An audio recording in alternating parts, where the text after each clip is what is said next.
La Segunda Guerra Mundial fue el conflicto más grande y devastador en la historia de la humanidad entre 1939 y 1945. La guerra envolvió a naciones de Europa, Asia, África y el Pacífico, movilizando a decenas de millones de soldados y civiles.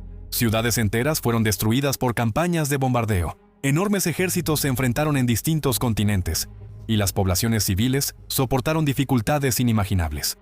Antes de la guerra, la idea de que las mujeres lucharan en el campo de batalla era considerada inusual en la mayoría de los países. Tradicionalmente, las mujeres servían como enfermeras, trabajadoras de fábricas, oficinistas o personal de apoyo. Sus contribuciones eran vitales, pero rara vez se les asignaban roles directos en combate. La magnitud y la desesperación de la Segunda Guerra Mundial cambiaron esas suposiciones. A medida que las naciones luchaban por sobrevivir, las fronteras tradicionales empezaron a desmoronarse. Las mujeres entraron a las fábricas para producir armas y vehículos, y se unieron a los servicios de inteligencia para descifrar las comunicaciones enemigas. Y en algunos países, especialmente en la Unión Soviética, fueron entrenadas como soldados de combate. Las mujeres se convirtieron en francotiradoras, pilotos, mecánicas de tanques, combatientes de la resistencia y saboteadoras, y muchas de ellas lucharon en las zonas más peligrosas de la guerra. Entre estas mujeres había personas cuya reputación se volvió legendaria. Sus acciones en el campo de batalla generaron temor entre las tropas enemigas y admiración entre los aliados. Los soldados alemanes en el frente oriental susurraban sobre letales francotiradoras que podían atacar desde cientos de metros de distancia. Las dotaciones antiaéreas temían el leve sonido de los aviones de madera deslizándose silenciosamente por el cielo nocturno. Los oficiales de la Gestapo cazaban a combatientes de la resistencia que parecían imposibles de capturar. Estas mujeres no solo participaron en la guerra, sino que fueron algunas de sus combatientes más formidables.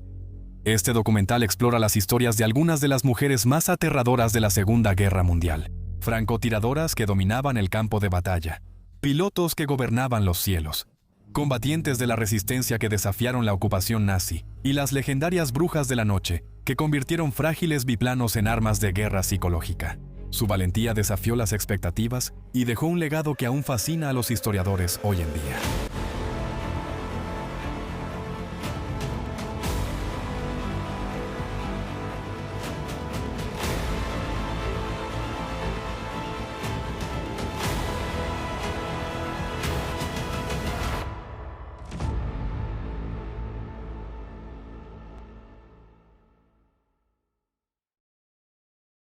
El Frente Oriental, la guerra sin piedad.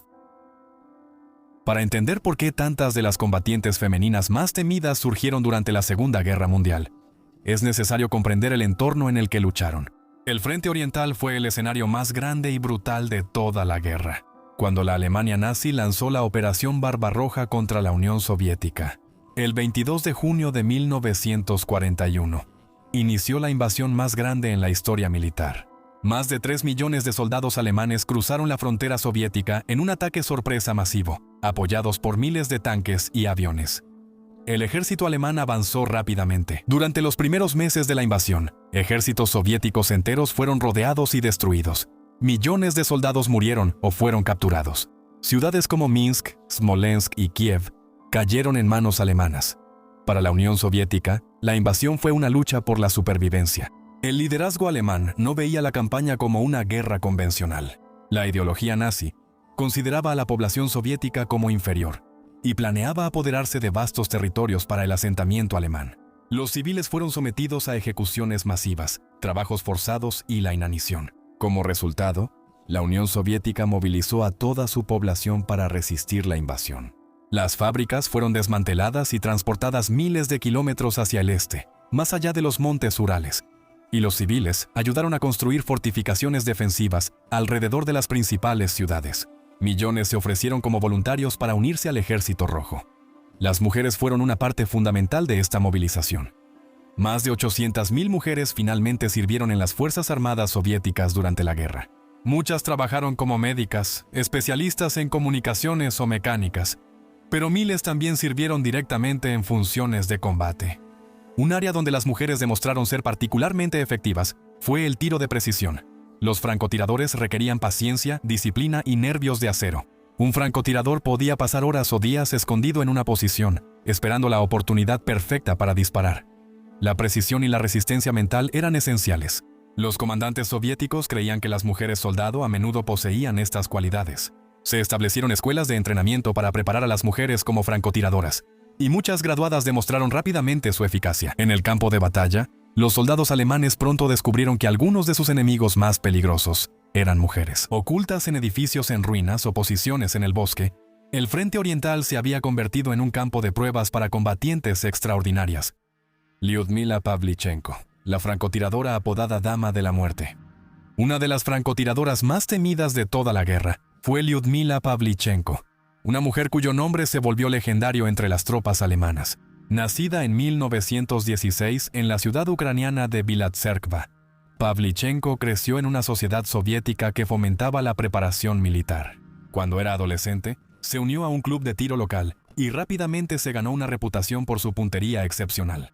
Cuando Alemania invadió la Unión Soviética en 1941, Pavlichenko estaba estudiando historia en la Universidad de Kiev. Como miles de jóvenes ciudadanos soviéticos, se ofreció como voluntaria de inmediato para defender su país. Los oficiales militares inicialmente intentaron asignarla a un puesto de enfermería. Pavlichenko se negó e insistió en servir como francotiradora. Finalmente, el ejército le permitió unirse a una unidad de combate. Su primera experiencia importante en combate ocurrió durante la defensa de Odessa en 1941. La ciudad estaba sitiada por fuerzas alemanas y rumanas, y los combates eran intensos. Pavlichenko demostró rápidamente una habilidad extraordinaria. Ser francotirador requería paciencia y precisión. Un francotirador tenía que permanecer inmóvil durante largos periodos, a menudo bajo condiciones peligrosas, esperando el momento adecuado para atacar. En solo unos meses, Pavlichenko había acumulado decenas de bajas confirmadas. Más tarde, fue transferida a la batalla por Sebastopol, una ciudad portuaria estratégica en Crimea. El asedio de Sebastopol duró meses e involucró intensos bombardeos de artillería, ataques aéreos y feroces combates terrestres. Las ruinas de la ciudad crearon condiciones ideales para los francotiradores. Pavlichenko se desenvolvió muy bien en ese entorno. Ella cazaba soldados enemigos y francotiradores rivales entre edificios destruidos y trincheras defensivas. Una de sus tareas más peligrosas consistía en duelos con francotiradores alemanes, quienes estaban entrenados para eliminar tiradores enemigos. Para cuando fue herida en 1942, Pavlichenko había logrado 309 bajas confirmadas, incluyendo 36 francotiradores enemigos. Su reputación se volvió tan conocida que las fuerzas alemanas intentaron tácticas psicológicas. Altavoces transmitían mensajes ofreciendo recompensas si se rendía. Más tarde, amenazaron con represalias brutales. Pavlichenko los ignoró a todos.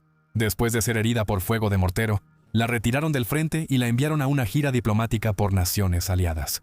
Durante esta gira, visitó Estados Unidos, donde conoció al presidente Franklin D. Roosevelt y a la primera dama Eleanor Roosevelt. Pero su leyenda ya se había forjado. Para los soldados alemanes en el frente oriental, Lyudmila Pavlichenko representaba algo aterrador, un enemigo que tal vez nunca verían antes de que fuera demasiado tarde. Rosa Shanina, la francotiradora que se negó a retirarse. Otra francotiradora soviética cuya reputación se difundió rápidamente durante la guerra fue Rosa Shanina, una joven soldado cuya determinación y valentía la convirtieron en una de las francotiradoras más respetadas del frente oriental. Rosa Shanina nació en 1924 en el pequeño pueblo de Yedma, al norte de Rusia, en la región de Arkhangelsk. Ella creció en una familia numerosa de clase trabajadora, donde la vida exigía disciplina y resistencia. Los inviernos eran duros, viajar era difícil y la supervivencia diaria requería esfuerzo. A pesar de estos desafíos, Shanina era una excelente estudiante. Ella soñaba con convertirse en maestra y finalmente se mudó a la ciudad de Arcángel para estudiar en un instituto pedagógico. Pero la historia tenía otros planes. En junio de 1941, la Alemania nazi lanzó su invasión masiva a la Unión Soviética. El ataque sorprendió al país y rápidamente se convirtió en una lucha por la supervivencia. Millones de jóvenes se ofrecieron como voluntarios para defender su patria, y Rosa Shanina estaba entre ellos. Cuando cumplió 18 años, se unió al Ejército Rojo. Shanina fue aceptada en una escuela de entrenamiento para francotiradoras, parte del esfuerzo de la Unión Soviética por entrenar tiradores altamente calificados para frenar el avance alemán. El programa de entrenamiento era extremadamente exigente. A los estudiantes se les enseñaban técnicas de camuflaje, movimientos sigilosos, disparos de largo alcance y supervivencia en el campo de batalla. Practicaban permanecer inmóviles durante horas en temperaturas bajo cero y aprendían a calcular distancias en terreno abierto. Shanina demostró rápidamente ser una de las mejores estudiantes de su clase. Sus instructores notaron su precisión excepcional al disparar y su actitud tranquila bajo presión. Se graduó con altas calificaciones y fue asignada a una unidad de combate en 1944. Su llegada al frente coincidió con las principales ofensivas soviéticas que empujaban a las fuerzas alemanas hacia el oeste, tras la victoria soviética en la batalla de Kursk. En 1943, la batalla de tanques más grande de la historia. Shanina vio su primer combate durante las operaciones en Bielorrusia, cuando las fuerzas soviéticas comenzaron a liberar territorio que había sido ocupado por las tropas alemanas. Casi de inmediato, demostró ser una francotiradora eficaz. Una de sus habilidades más notables era la capacidad de disparar tiros dobles, 2 disparos precisos en rápida sucesión a objetivos diferentes. Esta técnica le permitía eliminar a varios soldados enemigos antes de que pudieran reaccionar. Su número de bajas comenzó a aumentar rápidamente. Los informes sobre su éxito se difundieron por su unidad y finalmente llegaron a los periódicos militares soviéticos. Los periodistas comenzaron a escribir sobre la joven francotiradora, retratándola como un símbolo de determinación y patriotismo. Fotografías de Shanina aparecieron en periódicos de toda la Unión Soviética, pero la fama significaba poco para ella. Shanina estaba frustrada por las regulaciones que a veces mantenían a las francotiradoras alejadas de las zonas más peligrosas del frente. Ella creía que su deber era luchar junto a la infantería, en lugar de quedarse detrás de posiciones defensivas. Repetidamente solicitó permiso para operar más cerca del frente. Finalmente, sus comandantes le permitieron participar en operaciones ofensivas. A finales de 1944 y principios de 1945, Shanina luchó durante el avance soviético hacia Prusia Oriental, una de las campañas finales de la guerra en Europa. Los combates fueron intensos mientras las fuerzas alemanas intentaban frenar el avance del ejército soviético hacia Berlín. Shanina continuó operando como francotiradora en primera línea durante estas batallas. Su diario personal, que fue descubierto después de la guerra, reveló el costo emocional de los combates. Ella escribió sobre el caos de la batalla, la destrucción de los pueblos y el agotamiento de los soldados de ambos bandos. Sin embargo, se mantuvo decidida a seguir luchando. En enero de 1945, durante un feroz contraataque alemán, Shanina intentó rescatar a un oficial de artillería herido. Mientras lo protegía del fuego enemigo, fue alcanzada por el fuego enemigo. Rosa Shanina murió el 28 de enero de 1945, con solo 20 años de edad. Aunque su vida fue trágicamente corta, dejó un legado de valentía y determinación. Hoy en día, es recordada como una de las francotiradoras más valientes de la Segunda Guerra Mundial. Una soldado que se negó a alejarse del peligro e insistió en luchar junto a sus compañeros hasta el final. Lidia Litviak, el lirio blanco de Stalingrado. Mientras los francotiradores dominaban el campo de batalla desde posiciones ocultas en tierra, otro grupo de mujeres luchaba muy por encima de las líneas del frente, en los cielos del frente oriental. Una de las más destacadas entre ellas fue Lidia Litviak, una piloto de caza soviética que se convirtió en una de las pocas haces de caza de la historia. Lidia Litviak nació en Moscú en 1921. Desde muy joven, se sintió fascinada por la aviación. Durante la década de 1930, la Unión Soviética promovió la aviación como un símbolo de progreso tecnológico, y se establecieron clubes de vuelo en todo el país para entrenar a jóvenes pilotos. Litviak se unió a uno de estos clubes cuando era adolescente. Su talento natural se hizo evidente rápidamente. Para cuando Alemania invadió la Unión Soviética en 1941, ella ya había acumulado cientos de horas de experiencia de vuelo y trabajaba como instructora de vuelo civil. Decidida a defender a su país, se ofreció como voluntaria para el servicio militar. Litviak finalmente se unió al Regimiento 586 de Aviación de Caza, una de las unidades de aviación femeninas creadas bajo el liderazgo de la famosa aviadora soviética Marina Raskova. Después de un entrenamiento de combate adicional, Litviak fue transferida a una unidad de cazas en el frente. Ella pilotaba el Yakovlev Yak-1, un avión de combate soviético rápido y maniobrable, diseñado para el combate aéreo cercano. Su carrera de combate comenzó durante una de las batallas más famosas de la guerra, la Batalla de Stalingrado. Entre 1942 y 1943, los cielos sobre la ciudad en ruinas estaban llenos de combates aéreos constantes. Las aeronaves alemanas y soviéticas luchaban ferozmente por el control del aire, mientras las fuerzas terrestres combatían en las calles de abajo. Para los nuevos pilotos, el entorno era extremadamente peligroso, pero Litviak demostró rápidamente que estaba entre los mejores. Durante una de sus primeras misiones de combate, atacó una formación de bombarderos alemanes escoltados por aviones de combate. En el combate aéreo que siguió, Litviak derribó un bombardero alemán y luego persiguió y destruyó a uno de los cazas escoltas. Su éxito le valió el respeto inmediato de los demás pilotos soviéticos. Su avión llevaba pintado un lirio blanco distintivo en el costado, lo que llevó a sus compañeros pilotos a apodarla el lirio blanco de Stalingrado. Los pilotos alemanes pronto comenzaron a reconocer la marca también. Litviak se hizo conocida por su estilo de vuelo agresivo. A menudo se enfrentaba a aviones enemigos a corta distancia, confiando en sus reflejos rápidos y su maniobrabilidad para superar a sus oponentes. A pesar de su habilidad, el vuelo de combate era increíblemente peligroso. En varias ocasiones, su avión resultó dañado durante combates aéreos. Una vez, se vio obligada a hacer un aterrizaje de emergencia detrás de las líneas soviéticas después de ser alcanzada por fuego enemigo. Incluso después de estas experiencias, ella siguió volando en misiones de combate. Con el tiempo, Litviak acumuló múltiples victorias aéreas confirmadas, convirtiéndose en una de las pilotos de caza más exitosas de la Segunda Guerra Mundial. Ella voló docenas de misiones a lo largo del frente oriental y se convirtió en una figura respetada entre los aviadores soviéticos. Pero el ritmo implacable del combate aéreo significaba que incluso los mejores pilotos se enfrentaban enormes riesgos. El 1 de agosto de 1943, Litviak despegó en otra misión sobre el este de Ucrania. Su avión nunca regresó. Los detalles exactos de su batalla final permanecieron inciertos, pero más tarde, las investigaciones sugirieron que fue derribada durante un combate aéreo con cazas alemanes. Lidia Litviak tenía solo 21 años. A pesar de su corta carrera, se convirtió en una de las pilotos de combate femeninas más legendarias de la Segunda Guerra Mundial. Su historia demostró que las mujeres podían competir con y derrotar a los pilotos de combate más experimentados del mundo. Su legado sigue siendo uno de los ejemplos más notables de valentía y habilidad en el combate aéreo. Las brujas nocturnas, terror surgido de la oscuridad. Pocas unidades militares de la Segunda Guerra Mundial ganaron una reputación tan inquietante y misteriosa como el Regimiento Soviético de Bombardeo Nocturno, número 588. Para los soldados alemanes que se enfrentaron a ellas, estas pilotos no eran simplemente aviadoras enemigas, eran algo mucho más inquietante. Las llamaban las brujas nocturnas. El regimiento fue creado en 1942, durante uno de los momentos más desesperados de la guerra para la Unión Soviética.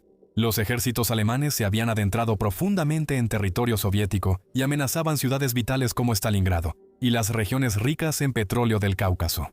Los líderes soviéticos necesitaban a todos los pilotos y aviones disponibles para frenar el avance alemán. La creación de la unidad fue en gran parte obra de la famosa aviadora soviética Marina Raskova, quien convenció a Joseph Stalin para autorizar la formación de regimientos de aviación completamente femeninos. El Regimiento de Bombardeo Nocturno número 588 se convertiría en la más famosa de estas unidades. La mayoría de las mujeres reclutadas en el regimiento eran increíblemente jóvenes. Muchas habían sido estudiantes universitarias, maestras o entusiastas de la aviación antes de la guerra. Algunas tenían solo 17 o 18 años cuando comenzaron su entrenamiento. El entrenamiento era intenso y, a menudo, apresurado debido a la urgencia de la guerra. Las pilotos tenían que aprender navegación, técnicas de bombardeo, mantenimiento de aeronaves y vuelo nocturno bajo condiciones de combate. También soportaban duras condiciones de vida, durmiendo en aeródromos primitivos cerca de las líneas del frente. La aeronave que se les asignó fue el Polikarpov Po-2, un biplano de 2 asientos hecho principalmente de madera y lona. Originalmente diseñado en la década de 1920 como un avión de entrenamiento, el Po-2 ya se consideraba obsoleto cuando comenzó la Segunda Guerra Mundial. No tenía blindaje, contaba con armas defensivas mínimas y solo podía transportar una pequeña cantidad de bombas. Sin embargo, esta frágil aeronave se convirtió en la herramienta perfecta para las brujas nocturnas. El Po-2 podía volar extremadamente lento y maniobrar a muy baja altitud. Esto permitía a los pilotos acercarse a las posiciones enemigas en la oscuridad, sin ser detectados fácilmente. Las misiones de las brujas nocturnas normalmente comenzaban después del atardecer. Las tripulaciones en tierra cargaban bombas bajo las alas, mientras los pilotos estudiaban mapas y trazaban rutas hacia las posiciones alemanas. La navegación se hacía usando instrumentos básicos, brújulas, y puntos de referencia visibles a la luz de la luna. Los pilotos usualmente volaban en pequeños grupos. Una aeronave podía atraer intencionalmente los reflectores alemanes y el fuego antiaéreo. Mientras los artilleros enemigos se concentraban en ese avión, otra aeronave se acercaba silenciosamente desde otra dirección. Justo antes de llegar al objetivo, el piloto apagaba el motor, y la aeronave entonces planeaba a través de la oscuridad. En ese momento, el único sonido que los soldados alemanes escuchaban era el suave susurro del viento pasando por las alas. Para las tropas abajo, ese sonido escalofriante se parecía al silbido de una escoba moviéndose por el aire. Este sonido dio origen al apodo de brujas nocturnas, o Nachthexen en alemán. Los pilotos soltaban sus bombas y volvían a encender el motor solo después de salir del área objetivo, desapareciendo de nuevo en la oscuridad. Estas misiones eran extremadamente peligrosas. Los lentos aviones Po-2 eran blancos fáciles para la artillería antiaérea. Una vez detectados, si eran atrapados por cazas nocturnos alemanes, casi no tenían ninguna posibilidad de escapar. A pesar de estos riesgos, las brujas nocturnas volaban sin descanso. Durante operaciones intensas, las tripulaciones a veces completaban de 8 a 15 misiones en una sola noche.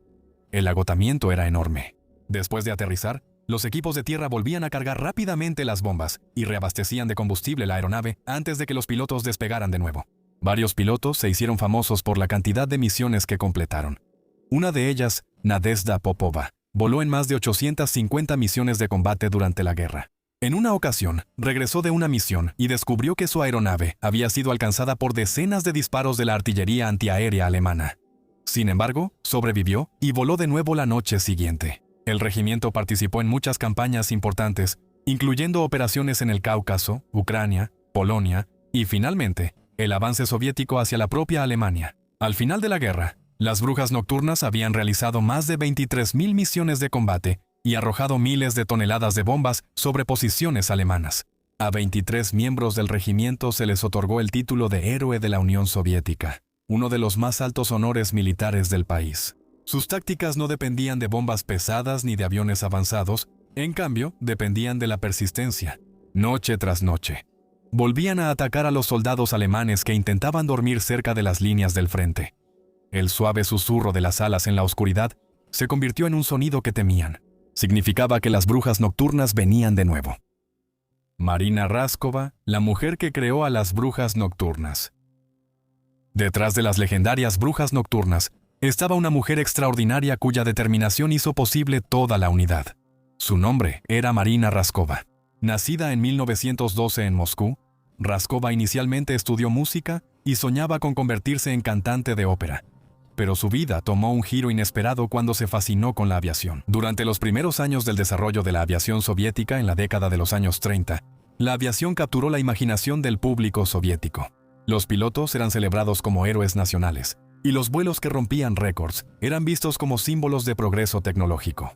Raskova rápidamente se convirtió en una de las aviadoras más destacadas del país.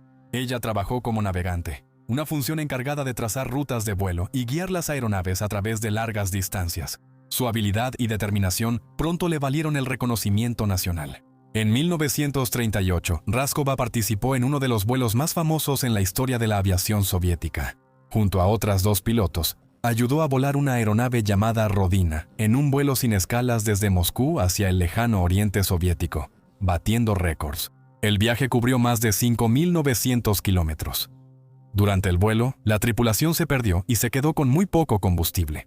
Para reducir el peso de la aeronave y permitir que aterrizara de manera segura, Raskova se lanzó en paracaídas desde el avión a la zona salvaje que había abajo. Sobrevivió sola en el bosque durante 10 días, alimentándose con suministros limitados, hasta que los equipos de rescate finalmente la encontraron. La hazaña audaz la convirtió en una heroína nacional.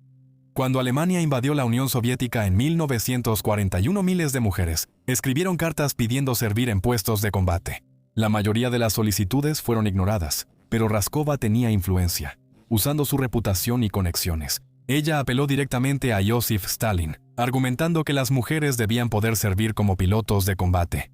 Stalin estuvo de acuerdo. Como resultado, se formaron 3 regimientos de aviación completamente femeninos: el Regimiento de Aviación de Caza 586, el Regimiento de Bombarderos en Picado 587 y el Regimiento de Bombarderos Nocturnos 588. Estas unidades se convirtieron en algunas de las formaciones de combate femeninas más famosas de la guerra. Raskova ayudó a reclutar a cientos de mujeres jóvenes de toda la Unión Soviética. Muchas de ellas eran estudiantes o entusiastas de la aviación que habían soñado con volar antes de que comenzara la guerra. Ella supervisó su entrenamiento y ayudó a organizar los regimientos. Aunque comandaba el regimiento de bombarderos en Picado 587, permaneció estrechamente vinculada a las otras unidades que había ayudado a crear. En enero de 1943, mientras volaba hacia el frente cerca de Stalingrado, el avión de Raskova se estrelló con mal tiempo. Su muerte conmocionó a la Unión Soviética. Se le realizó un funeral de Estado y sus cenizas fueron enterradas en el muro del Kremlin en Moscú, uno de los más altos honores que el país podía otorgar. Aunque no vivió para ver el final de la guerra, su legado continuó. Las brujas nocturnas y las otras unidades de aviación femeninas que ayudó a crear lucharon hasta los últimos meses del conflicto. Sin la determinación de Marina Raskova, la Unión Soviética quizá nunca habría formado sus legendarios regimientos femeninos de aviación. Y las brujas nocturnas, una de las unidades más temidas de la Segunda Guerra Mundial, quizá nunca habrían surcado los cielos. Nancy Wake, el ratón blanco de la Gestapo. Mientras que el Frente Oriental produjo francotiradores y pilotos legendarios, Europa Occidental produjo otro tipo de enemigo aterrador para la Alemania nazi: combatientes de la resistencia que operaban detrás de las líneas enemigas. Entre los más peligrosos de estos estaba Nancy Wake, una mujer cuyas operaciones audaces y su habilidad para evadir la captura la convirtieron en una de las enemigas más buscadas por la Gestapo. Nancy Grace Augusta Wake nació en Wellington, Nueva Zelanda, en 1912, pero pasó gran parte de su infancia en Australia. De joven, viajó mucho y finalmente se mudó a Europa, donde trabajó como periodista. Mientras trabajaba en Europa, durante los años 30, Wake fue testigo del ascenso de la Alemania nazi y de la persecución de los ciudadanos judíos. La violencia y la opresión que presenció le dejaron una profunda impresión y alimentaron su odio hacia el régimen nazi. Para cuando comenzó la Segunda Guerra Mundial, en 1939, Wake vivía en Francia con su esposo, un rico industrial francés llamado Henri Fiorca. Cuando las fuerzas alemanas invadieron Francia en 1940 y derrotaron rápidamente al ejército francés, el país se dividió en zonas ocupadas y no ocupadas. Muchos ciudadanos franceses aceptaron la ocupación a regañadientes, pero otros comenzaron a organizar redes de resistencia. Nancy Wake se unió de inmediato a la resistencia francesa. Al principio, su papel consistía en ayudar a soldados y aviadores aliados a escapar del territorio ocupado. Los pilotos derribados cuyos aviones habían sido abatidos sobre Europa a menudo dependían de las redes de resistencia para llegar a territorio seguro. Wake ayudó a guiar a estos pilotos por rutas secretas a través de Francia y hacia España, desde donde podían regresar a Gran Bretaña. Estas misiones eran extremadamente peligrosas. Cualquiera que fuera sorprendido ayudando a soldados aliados podía enfrentar prisión, tortura o ejecución. Pero Wake demostró ser increíblemente eficaz. Ella viajaba frecuentemente entre células de la resistencia, entregando mensajes, dinero y suministros. Su personalidad intrépida y su capacidad para moverse rápidamente por territorio ocupado la hicieron invaluable para la red clandestina. La Gestapo, la policía secreta nazi, pronto se dio cuenta de sus actividades. Se hicieron repetidos intentos para capturarla, pero Wake lograba evadir la captura una y otra vez. Usaba disfraces, identidades falsas y rutas de escape secretas para mantenerse un paso adelante de las autoridades. Su habilidad para desaparecer le valió el apodo de El Ratón Blanco. La Gestapo puso una recompensa de 5 millones de francos por su cabeza, convirtiéndola en una de las combatientes de la resistencia más buscadas en Francia. En 1943, la situación se volvió demasiado peligrosa para que ella permaneciera en Francia. Con la Gestapo acercándose, Wake escapó cruzando los Pirineos hacia España y finalmente llegó a Gran Bretaña. Allí, se unió a la Dirección de Operaciones Especiales, una organización británica responsable de coordinar los movimientos de resistencia en la Europa ocupada por los nazis. Wake se sometió a un entrenamiento intenso que incluía manejo de armas, técnicas de sabotaje, comunicación por radio, salto en paracaídas y tácticas de guerra de guerrillas. Para 1944 ella estaba lista para regresar a la lucha. En abril de ese año, Nancy Wake saltó en paracaídas de regreso al centro de Francia para ayudar a organizar grupos de resistencia antes de la invasión aliada de Normandía. Trabajando con miles de combatientes de la resistencia conocidos como los maquis, Wake ayudó a coordinar ataques a las líneas de suministro alemanas, puentes y redes de comunicación. Estas operaciones de sabotaje interrumpieron los movimientos de tropas alemanas y dificultaron que las fuerzas alemanas respondieran rápidamente al desembarco aliado en junio de 1944. La propia Wake a menudo participaba directamente en operaciones de combate. Durante una incursión en un cuartel general de la Gestapo, se dice que Wake mató a un guardia alemán usando una técnica silenciosa de combate cuerpo a cuerpo para evitar dar la alarma. Al final de la guerra, Nancy Wake se había convertido en una de las combatientes de la resistencia más condecoradas de la Segunda Guerra Mundial. Recibió numerosos honores, incluyendo la Medalla de Jorge de Gran Bretaña, la Medalla de la Libertad de Estados Unidos y la Legión de Honor de Francia. Para los nazis que la perseguían, Nancy Wake era una pesadilla, una combatiente de la resistencia que se negaba a rendirse y parecía imposible de capturar. Zoya Kosmo-Demianskaya, la mártir de la resistencia soviética. Otra figura que se convirtió en un poderoso símbolo de la resistencia durante la Segunda Guerra Mundial fue Zoya Kosmo-Demianskaya, una joven partisano soviética cuyo valor la convirtió en una de las heroínas más famosas de la guerra. Zoya nació en 1923 en la región de Tambov, en Rusia. Creció en una familia que valoraba la educación y el patriotismo, y era conocida entre sus compañeros de clase como una estudiante seria y decidida. Cuando la Alemania nazi invadió la Unión Soviética en 1941, Zoya tenía solo 18 años. Como muchos jóvenes soviéticos, se ofreció como voluntaria de inmediato para ayudar a defender su país. Se unió a una unidad partisana de sabotaje, un grupo entrenado para operar detrás de las líneas enemigas. Estas unidades llevaban a cabo misiones diseñadas para interrumpir las rutas de suministro alemanas, destruir líneas de comunicación y sabotear la infraestructura militar.